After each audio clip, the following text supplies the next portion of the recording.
بسم الله الرحمن الرحيم. Au nom d'Allah, le tout miséricordieux, le très miséricordieux. Louange à Allah, créateur des cieux et de la terre, qui a fait des anges des messagers dotés de 2, 3 ou 4 ailes. Il ajoute à la création ce qu'il veut, car Allah est omnipotent. Ce qu'Allah accorde en miséricorde aux gens, il n'est personne à pouvoir le retenir. Et ce qu'il retient, il n'est personne à le relâcher après lui. Et c'est lui le puissant, le sage. Ô hommes, rappelez-vous le bienfait d'Allah sur vous. Existe-t-il en dehors d'Allah un créateur qui du ciel et de la terre vous attribue votre subsistance? Point de divinité à part lui. Comment pouvez-vous vous détourner de cette vérité? Et s'il te traite de menteur, certes on a traité de menteur des messagers avant toi. Vers Allah cependant tout est ramené. Ô hommes, la promesse d'Allah est vérité. Ne laissez pas la vie présente vous tromper, et que le grand trompeur, Satan, ne vous trompe pas à propos d'Allah. Le diable est pour vous un ennemi. Prenez-le donc pour ennemi. Il ne fait qu'appeler ses partisans pour qu'ils soient des gens de la fournaise.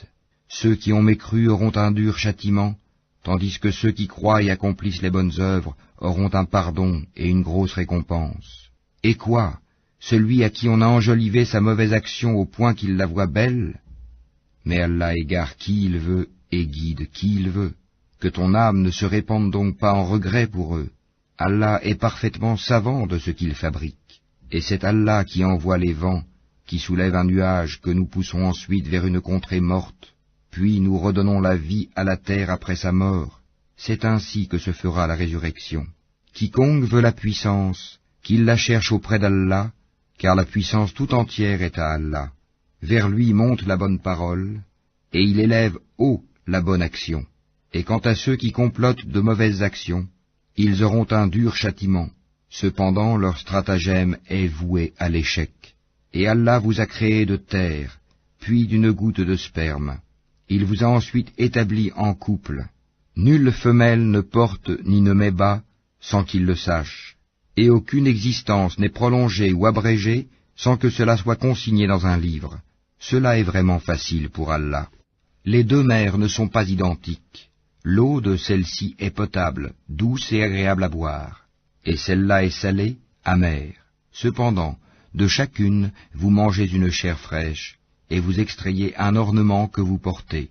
Et tu vois le vaisseau fendre l'eau avec bruit, pour que vous cherchiez certains des produits de sa grâce. Peut-être serez-vous reconnaissant. Il fait que la nuit pénètre le jour, et que le jour pénètre la nuit. Et il a soumis le soleil et la lune. Chacun d'eux s'achemine vers un terme fixé. Tel est Allah, votre Seigneur. À lui appartient la royauté, tandis que ceux que vous invoquez en dehors de lui ne sont même pas maîtres de la pellicule d'un noyau de date. Si vous les invoquez, ils n'entendent pas votre invocation, et même s'ils entendaient, ils ne sauraient vous répondre. Et le jour du jugement, ils vont nier votre association. Nul ne peut te donner des nouvelles comme celui qui est parfaitement informé. Ô homme, vous êtes les indigents ayant besoin d'Allah, et c'est Allah, lui, qui se dispense de tout, et il est le digne de louange. S'il voulait, il vous ferait disparaître et ferait surgir une nouvelle création, et cela n'est point difficile pour Allah. Or personne ne portera le fardeau d'autrui, et si une âme surchargée de péché appelle à l'aide, rien de sa charge ne sera supporté par une autre, même si c'est un proche parent. Tu n'avertis en fait que ceux qui craignent leur Seigneur malgré qu'ils ne le voient pas, et qui accomplissent la salate.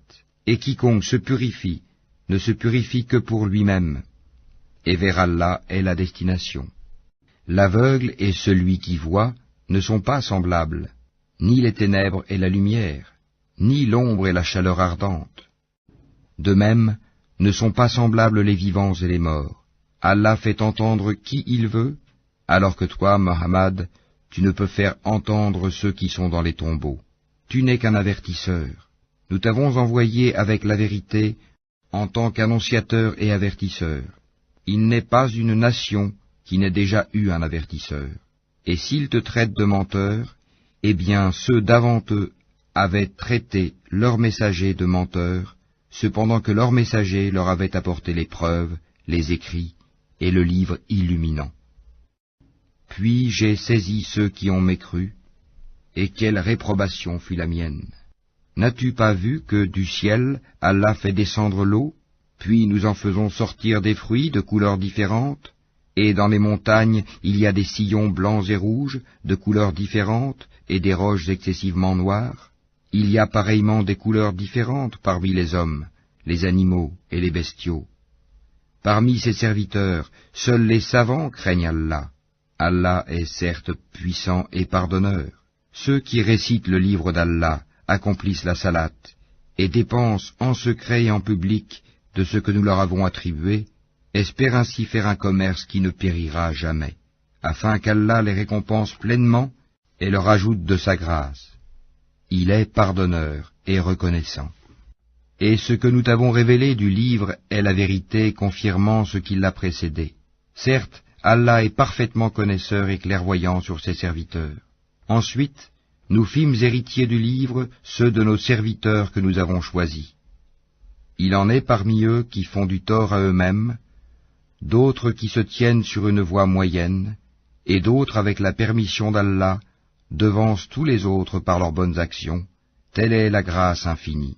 Les jardins d'Éden, où ils entreront parés de bracelets en or ainsi que de perles, et là leurs vêtements sont de soie, et ils diront, louange à Allah qui a écarté de nous l'affliction.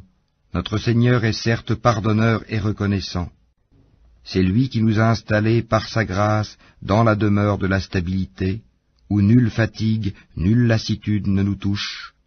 Et ceux qui ont mécru auront le feu de l'enfer. On ne les achève pas pour qu'ils meurent, on ne leur allège rien de ces tourments. C'est ainsi que nous récompensons tout négateur obstiné. Et là, ils hurleront, Seigneur, fais-nous sortir, nous ferons le bien contrairement à ce que nous faisions.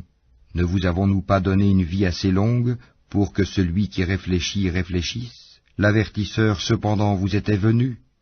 Eh bien, goûtez votre punition, car pour les injustes, il n'y a pas de secoureur. Allah connaît l'inconnaissable dans les cieux et la terre, il connaît le contenu des poitrines. C'est lui qui a fait de vous des successeurs sur terre, quiconque mécroit sa mécréance retombera sur lui. Leur mécréance n'ajoute aux mécréants qu'opprobre auprès de leur Seigneur, leur mécréance n'ajoute que perte aux mécréants. Dis, voyez-vous vos associés que vous invoquez en dehors d'Allah? Montrez-moi ce qu'ils ont créé de la terre. Ont-ils été associés à la création des cieux? Ou leur avons-nous apporté un livre qui contienne des preuves pour ce qu'ils font? Non, mais ce n'est qu'en tromperie que les injustes se font des promesses les uns aux autres. Allah retient les cieux et la terre pour qu'ils ne s'affaissent pas.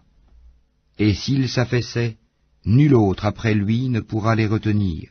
Il est indulgent et pardonneur. Et ils ont juré solennellement par Allah que si un avertisseur leur venait, ils seraient certes mieux guidés que n'importe quelle autre communauté. Puis, quand un avertisseur, Mohammed, leur est venu, cela n'a fait qu'accroître leur répulsion, par orgueil sur terre et par manœuvre perfide. Cependant, la manœuvre perfide n'enveloppe que ses propres auteurs. Attendent-ils donc un autre sort que celui des anciens? Or jamais tu ne trouveras de changement dans la règle d'Allah, et jamais tu ne trouveras de déviation dans la règle d'Allah. N'ont-ils donc jamais parcouru la terre pour voir ce qu'il est advenu de ceux qui vécurent avant eux et qui étaient plus puissants qu'eux? Et rien dans les cieux ni sur terre ne saurait réduire l'autorité d'Allah, car il est, certes, omniscient, omnipotent. Et si Allah s'en prenait aux gens pour ce qu'ils acquièrent, il ne laisserait à la surface de la terre aucun être vivant, mais il leur donne un délai jusqu'à un terme fixé, puis quand leur terme viendra, il se saisira d'eux, car Allah est très clair